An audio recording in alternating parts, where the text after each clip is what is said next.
kayo. No, I don't know Administrative Order number 29. Oh, Mr. hindi President. po ninyo alam, sasabihin ko sa inyo. I don't Ulitin need to ko. know, Mr. President. I'm not interested. Hindi po kayo interesado sa isang bagay na napaka-importante sa ating bansa? Hanggang ngayon, hindi ma-drawing ang West Philippine Sea. Hindi kayo interesado? Hindi po ko rin interesado sa sinasabi ninyo. Maring hindi po kayo interesado sa Kasi, sinasabi ko. no, Ngunit ang sasabihin ko, interesado ang buong Pilipinas. Sapagkat ito, dito nakasalalay po kung sino nagsasabi ng totoo. So ayaw po ninyong malaman ang totoo, Ginoong Lacson? Kasi po, Mr. President, ang ipapalabas na naman niya, yung China, may karapatan dyan sa lugar na yan. Kaya ayoko na po marinig kasi ilang beses na po natin narinig yan, medyo masakit na sa tenga eh. Alam po Kaya ninyo, sinasabi ko po, ayoko na alam po ninyo, marinig Mr. kung President, nanggagaling sa kanya, Mr. President. si Senator Lacson po ay, ang pagkakaalam ko, isang magaling na investigador. Eh ngayon po pala yung manghuhula na.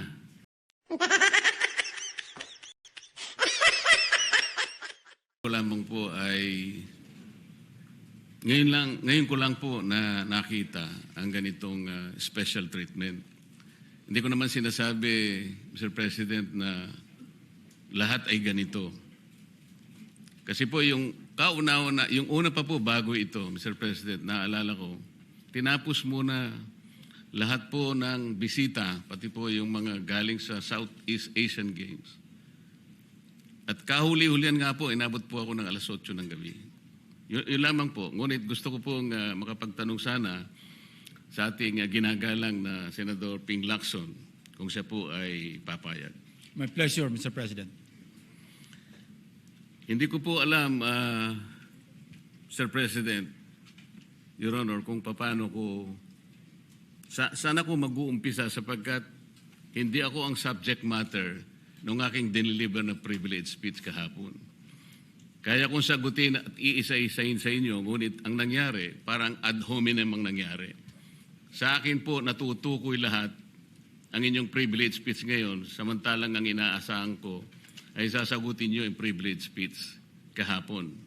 Kasi kung ganun pong mangyayari, Mr. President, malilihis na naman po tayo sa inaasahan ng ating mga mamamayan. Dito lilitaw ngayon ang nauna pong mga patakarang nakita ko sapagkat kailanman hindi natin makakalimutan at huwag nating kalimutan na talaga pong nilimas po ang kabangbayan. Yun na po yung gusto nating pag-usapan dito. Kung sasagutin ko po ng isa-isa ang ibinibintang po ninyo sa akin, maliliis na naman po ang pinag-uusapan na kailangan na po ng taong bayan na malaman na po ang katotohanan. Sino po ang may pakana? Sino po ang mga mastermind sa nangyaring nakawan sa ating kabangbayan? Ito po ay hindi pangkaraniwang pagnanakawan, Ginoong Pangulo. Yun po ba ang gusto niyong mangyari, Ginoong Ping Lacson? Negative po. Sigurado hindi po yun. Bakit kayo po? po naglilist, sino pa po nagsimula nito? Nung una pong privilege speech ninyo, hindi ko na sinagot kasi ayoko magkagulo. Pero enough is enough. Kahapon, nanonood ako sa aking opisina, gusto kong bumaba, kaya lang malalim na ang gabi at ayoko maabala yung trabaho sa Senado. Kaya nagsabi ako sa ating Senate President at ito'y na-manifest niya kahapon, narinig ko, na I was told na sasagot ako ngayong araw na ito. Wala pong gustong maglihis sa usaping flood control. Ako nga po, very passionate po ako dyan, mulat sa pool. Wala po kayo rito. Ako po'y talagang lumalaban sa korupsyon. Pagdating sa national budget, pagdating sa lahat ng usapin, hindi nyo po matatawaran ang aking hangarin, maituwid ang lahat ng katiwalian dito sa ating bansa dahil hindi po tayo muusad. Pero enough is enough. Patuloy po kayo sa pag-atake sa akin. Balikan nyo po, res ipsa loquitur. Andyan po lahat eh. Wala po ko inimbento. Salita nyo po lahat yan eh. Sabi nyo, iniinsulto ko kayo.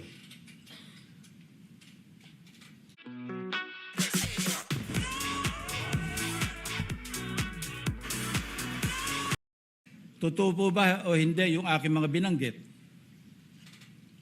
Tapos na po kayo. Tapos na po. Kasi po ganito May I eh. suggest that the two gentlemen address the chair instead of addressing each other. Sorry, Mr. President.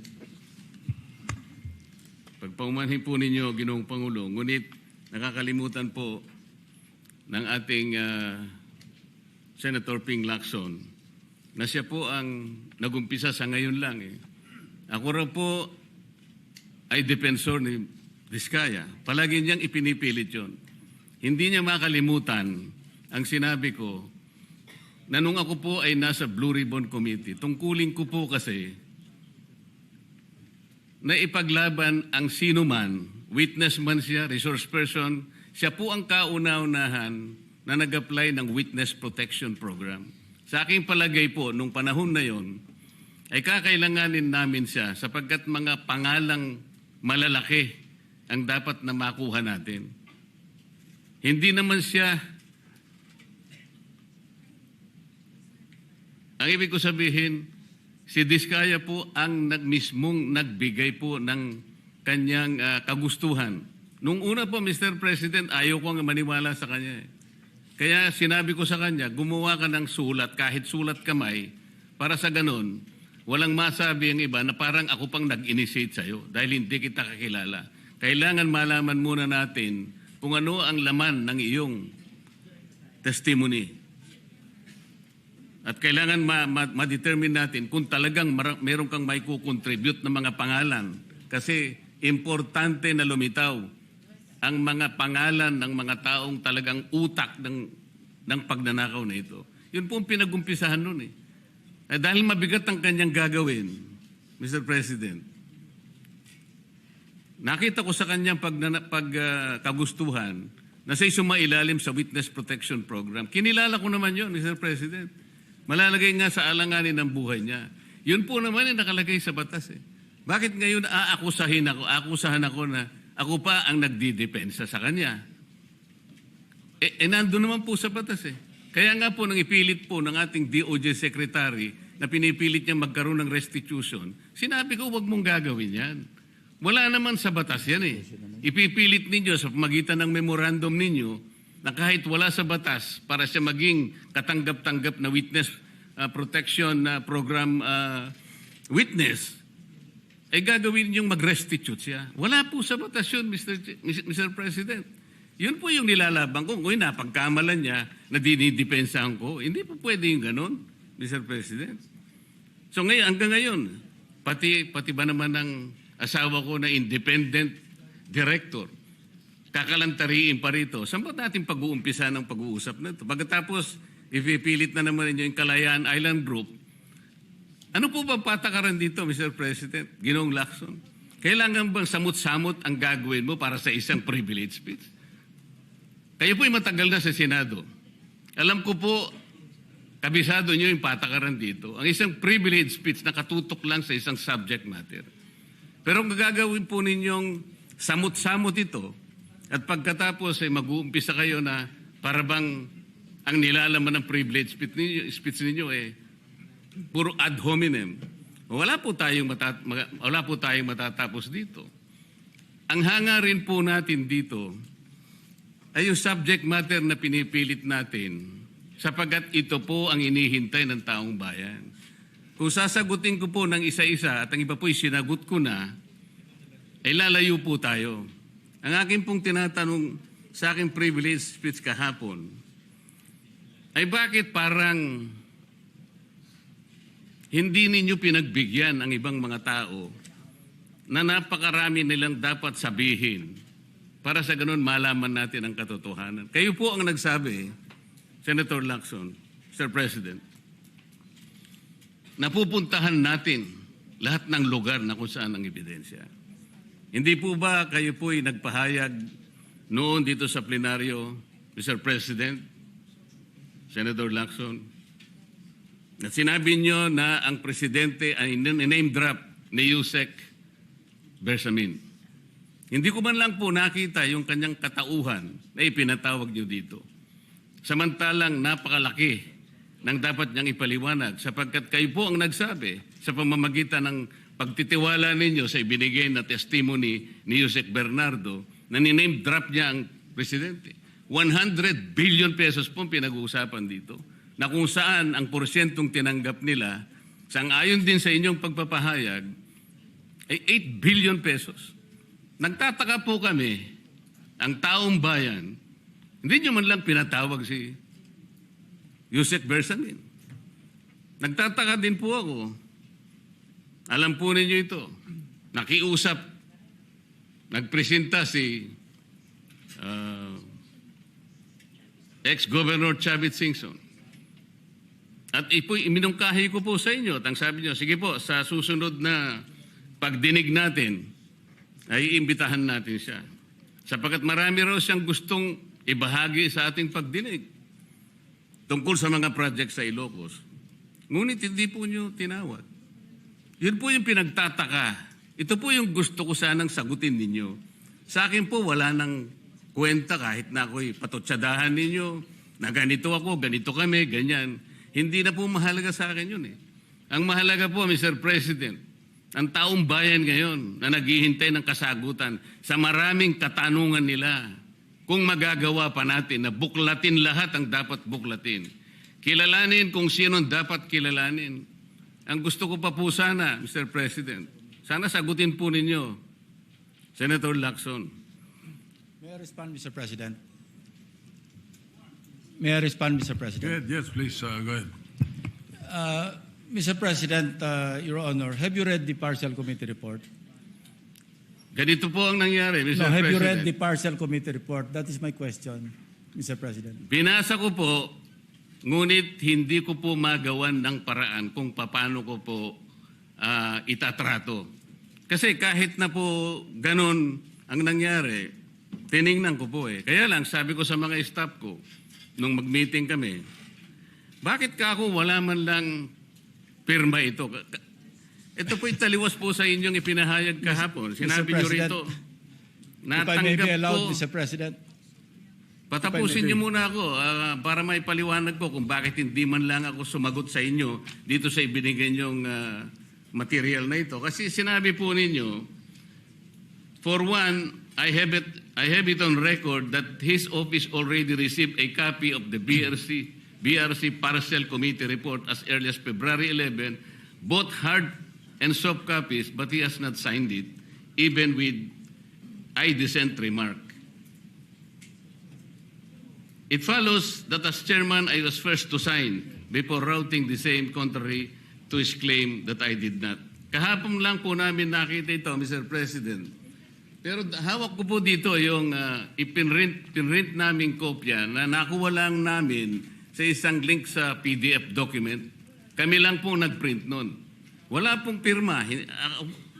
Mr. President, we assume that it came from the office of Senator Lacson, or probably from the Blue Ribbon Committee. I would not assume otherwise.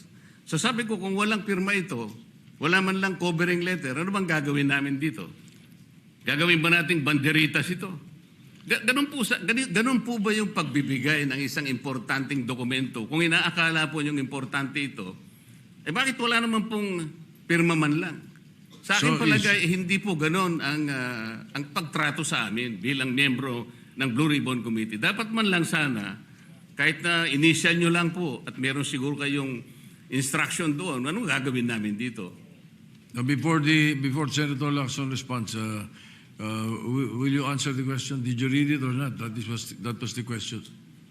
Yes, Mr. President. You read it. Okay, Senator Lacson, go ahead. Yes, Mr. President. I mentioned it in my privilege speech. Binigyan po natin ng tigitigis ang kopya na may watermark ng kanya-kanyang opisina. Una, nagkaroon po tayo ng isang masamang experience na nag-leak yung nauna ng ni-route na committee report. So naisip namin, para matunto natin kung saan opisina manggagaling ang leak, bigyan natin ng tigitigis ang kopya. Hindi po talaga pipirmahan yun kasi advance copy po yun eh. Nasabihan po namin ang kanilang mga staff na kapag ready na sila na pumirma at nabasa nila, hudyatan nila kami, ipapadala namin yung physical or yung hard copy. Nandun po yung signature page, nakapirma po ako doon. Hindi ko po pwede ikalat yun nang wala akong pirma kasi ako yung chairman. Hindi niyo po narinig yung aking paliwanag sa aking privilege speech na talagang walang pirma yung aming ikinalat sa bawat miyembro. Dahil yon para lang mapabilis, kasi 400 pages po, alam ko magtatagal mabasa. So para simultaneously, isipin niyo po, Mr. President, kung isang kopya lamang yon na aking igagala sa 17 o 20 miyembro ng Blue Ribbon Committee, isang taon po, baka hindi pa tapos mabasa. So gumawa kami ng nag-devise po kami ng isang pamamaraan para simultaneously, sabay-sabay nila mabasa with the advice to their staff na kapag nabasa na at ready ng pumirma, sabihan kami, dadali namin yung kopya na mayroong signature page at sa kanila pipirmahan. Katunayan kahapon po si Senator Bam Aquino. Binigyan namin sa kanya yung may signature page at pumirma siya. Hindi po matatapos kung yung 467 yata na pages, iisa-isahin namin iikot. Mahirap po. Gumawa na nga kami ng paraan para matakil na sa floor, ma-defend ko, at makamove forward tayo na tulad ng binanggit ko sa aking privilege speech, simula na tayo uli ng mga panibagong pagdinig. Ngayon, sinabi po ni Senator Marcoleta na bakit hindi inimbitahan si Undersecretary Bersamin.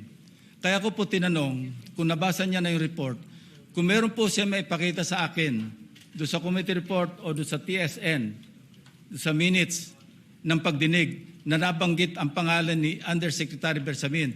Bukas na bukas din po o bigyan natin 3-day notice rule. Tatawag po ako ng pagdinig, ipapatawag natin si Undersecretary Bersamin.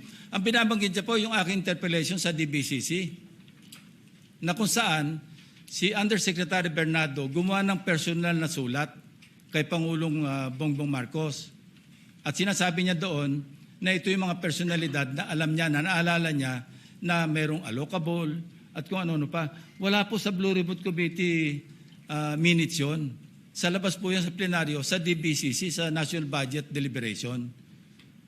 So kung may papakita po sa akin ng ating kasamahan, Senator Marcoleta, na mayroong isang mention sa affidavit o sa salaysay ni Undersecretary Bernardo na binanggit si Undersecretary Bersamin, di tumawag po tayo ng pagdinig at mag-motion siya na ipatawag kung sino man ang gusto niya ipatawag. Ngayon, si Governor Chavit Singson, wala naman pong paliwanag. Ano po yung itetestify? Konektado po ba sa issue at hand, which is the flood control projects? Kung konektado po, sana sumulat po siya sa chairman at sinabi niya, ito yung lalamanin ng itetestify o ito yung naka-attach yung draft affidavit ni Governor Chavit Singson. Sino naman ako para tumanggi na ipatawag kung sino man yung resource person? Nagpadala nga siya ng surprise witness, siya lang nakakaalam eh. Hindi ko po inawat eh. Mr. President. Sandali po, hindi pa ako tapos. At nung hinanap kong pilit, pinagtanong ko yung mga addresses, lahat ng mga kakilala ni Gutesa.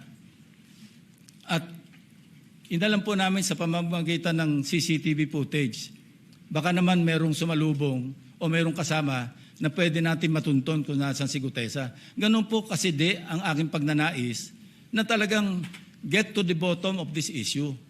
Pero bigla po nawala eh. Ano po magagawa ko? Mr. President, wala nga pong nakasulat dun sa transcript tungkol nga po dun sa binanggit niya sa plenary na pangalang Adrian Bersamin. Paano nga pong mababanggit doon, Mr. President? Hindi nga niya pinatawag eh. Samantalang dapat niyang ipatawag, siya mismo ang nag-highlight. Isip-isipin po ninyo, nagawa po ni Senator Lacson na isama sa plenary debates ng ating 2026 budget. Ganun ka-importante ang bahagi na yon, Mr. President. Hindi ba dapat ipinahayag mo yun eh. Malaking bagay yun. Ibinulgar mo pa nga eh. There are 2 public officials I will reveal this morning. Ganun lang. Ba't hindi mo pinatawag? Kung pinatawag mo yun, malinaw na malinaw, nalagay sana sa transcript. Ganun lang naman ang ibig sabihin eh. Sa mga tweet, iniwasan po, Mr. President, para hindi malagay sa transcript. Pagkatapos ikakatwiran po ninyo, kung nasa transcript, di sana pinatawag ko. Baligtad po ang ginawa ninyo, Mr. President. Katulad din po sa 30, Nara Street sa South Forbes. Ilan po yung binanggit ng mga tao doon? Hindi ko po sinasabing totoo yun. Pero for purposes of the inquiry and investigation, kung talagang ganun, kalawak ang inyong pananaw. Dahil pati nga po yung pagpunta ni Gutesa, pati CCTV po pinakita ninyo. And dami po sana ang pagkakataon na nakita sana lahat ng mga binanggit ni Saldico na mga ginamit na sasakyan. Makikita doon sa pagitan ng alas 9 hanggang alas 10 ng umaga. Tawagin natin yung kung sino man yung security agency doon. Pero hindi po ninyo ginawa. Pero sasabihin po natin, you wanted to emphasize one point. Kung nasaan ang ebidensya, ay talagang pupuntahan natin. Kayo po ang inconsistent eh. Pagkatapos ako ang sasabihin ninyong inconsistent. Ang dami po eh. Nakiusap ako na, sabi nga natin, ang dami pong tumuturo sa pangalan ni Martin Romualdez. Inimbita po ninyo, hindi dumating, nakiusap ako, naimbitahan uli. Ang sabi po ninyo sa magitan ng inyong interview, kung pupunta siya rito, welcome. Kung hindi siya pupunta, wala tayong magagawa because of interparliamentary courtesy. Mr. President, hindi po karaniwang pagnanakaw ang nangyari sa kasaysayan ng ating bansa. Hindi po ba ninyo naiisip, mismong kabang bayan ang tumagilid pagkatapos magtatago kayo sa prinsipyo o doktrina ng interparliamentary courtesy? Kung ako po ang chairman ng Blue Ribbon Committee, Mr. Chair, Mr. President, hindi ko po igagalang interparliamentary immunity sapagkat ang pinag-uusapan dito ay interes ng mamamayan. Huwag po tayong magtago kung saan-saan. Sinabi po ninyo, Mr. President, Senator Lacson, yung Apostille Convention. Hindi ba pinahayag po ninyo sa isang pag-i-interview ninyo na kung si Saldico lamang ay makakuha ng isang subscribe statement, kahit sa Zoom lang, ipatatawag namin siya. Bakit hindi po ganun ang ginawa ninyo? Pwede naman siyang mag-Zoom pagkatapos na magkaroon ng apostilled sworn statement. Bakit hindi po ninyo ginawa? Meron naman pong Zoom eh. Natatakot yung tao. Nanganganib ang kanyang buhay. At palagay ko naman, nanganganib nga talaga. Iintay pa po ninyo na humarap sa inyo? Pwede naman ang Zoom eh. Kung talagang gusto nyong tuntunin ang lahat ng mga ebidensya.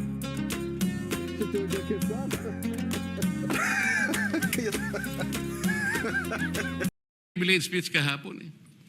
Hindi ko nga po alam na kapag ako po ang magdi-deliver ng privilege speech, Mr. President, palagi po kayong nawawala. Kasi nga nasa bandang huli na po ako eh. Pero kung talagang gusto nyo lamang, alam nyo naman nasa agenda po natin kung sino po ang tatayo para mag-deliver ng privilege speech eh. Ayoko pong isipin na sinasadya ninyo. Ngunit narinig naman po ninyo eh. Mr. President, pagkatapos isasama yung Kalayaan Island Group, ano po ba talagang pinag-uusapan natin dito? Yung kapakanan ng bayan, pinipilit po nyong pinagtatanggol ko ang China. Sa March 12 po, Mr. President, Senator Lacson, sana po may panahon kayo sapagkat ipinatawag ko sa magitan ng isang resolution at ito po ay alam na ni Senator Erwin.